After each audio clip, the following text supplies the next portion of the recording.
ഏകദേശം 1000-ഓളം പേർക്ക് അറേഞ്ച് ചെയ്തിരിക്കുന്ന ഒരു വെഡിങ് റിസപ്ഷനിലാണ് ഞാൻ നിൽക്കുന്നത്. ഞാൻ ഉദ്ദേശിച്ചത് ഫുഡാണേ, അതാണല്ലോ നമ്മുടെ ഏരിയ. വെൽക്കം ഡ്രിങ്ക്സ് ആയിട്ട് പൈനാപ്പിൾ ജ്യൂസും വാട്ടർ മെലൺ ജ്യൂസും ആയിരുന്നു. പിന്നെ ചായയും എണ്ണക്കടികളും ബ്രോസ്റ്റഡ് ചിക്കനൊക്കെ ആയിരുന്നു എൻട്രിയിൽ. ഈ ഇവന്റ് നടക്കുന്നത് ട്രിവാൻഡ്രം ക്ലബിലാണ്, അഥവാ സുബ്രഹ്മണ്യ ഹാൾ എന്ന് നമുക്ക് പറയാം. സ്റ്റാർട്ടേഴ്സായിട്ട് ചിക്കൻ സൂപ്പും വെജ് സൂപ്പും ആയിരുന്നു. ഇനി മെയിൻ കോഴ്സ് എന്തൊക്കെയാണെന്ന് അറിയാനായിട്ട് നമുക്ക് ഉള്ളിലോട്ടൊന്ന് പോയാലോ, വാ.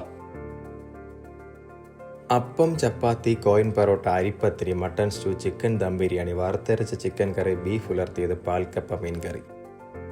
ഞാൻ ആദ്യം അപ്പവും പൊറോട്ടയും കുറച്ച് മട്ടൺ സ്റ്റൂ എടുത്തു.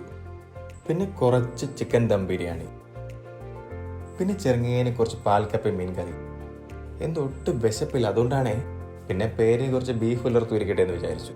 പിന്നെ ഇവിടെ ദോശ വെറൈറ്റീസ് ഉണ്ട് കേട്ടോ. ക്യാരറ്റ് ദോശ, ഓണിയൻ ദോശ, മസാല ദോശ, തട്ട് ദോശ, സാമ്പാർ, രസവട, അങ്ങനെ കുറെ. ഇതിൻ്റെ ഒന്നും വ്യക്തമായിട്ടുള്ള പേര് എനിക്കും വലിയ പിടിയില്ല. എന്നാലും അത്യാവശ്യം വെജീസും പാസ്താസ് ഒക്കെ ഇവിടെ ഉണ്ടായിരുന്നു എന്ന് നിങ്ങൾ മനസ്സിലാക്കിയാൽ. ഇതാണ് നമ്മുടെ ഇവന്റിന്റെ ഓണർ. ഇനി deserts: gulab jamun, carrot halwa, chocolate brownies, പിന്നെ അസ്യൂഷ്വൽ നോർമൽ നാച്ചുറൽ ആയിട്ടുള്ള നമ്മുടെ കട്ട് ഫ്രൂട്ട്സ്. ഇതാണ് നമ്മുടെ ഇന്നത്തെ സ്റ്റാർസ് ആയിട്ടുള്ള ബ്രൈഡ് ആൻഡ് ഗ്രൂം. ഇവിടുത്തെ ഫുഡും ഇവന്റ്സും അറേഞ്ച് ചെയ്തിരിക്കുന്നത് നളന്ദ ഇവന്റ് മാനേജ്മെന്റ് ആണ്. നിങ്ങൾക്കും എന്തെങ്കിലും എൻക്വയറീസ് ഉണ്ടെങ്കിൽ ഞാൻ നമ്പർ താഴെ കൊടുത്തിട്ടുണ്ട്, അവരുമായി കോൺടാക്ട് ചെയ്യാം.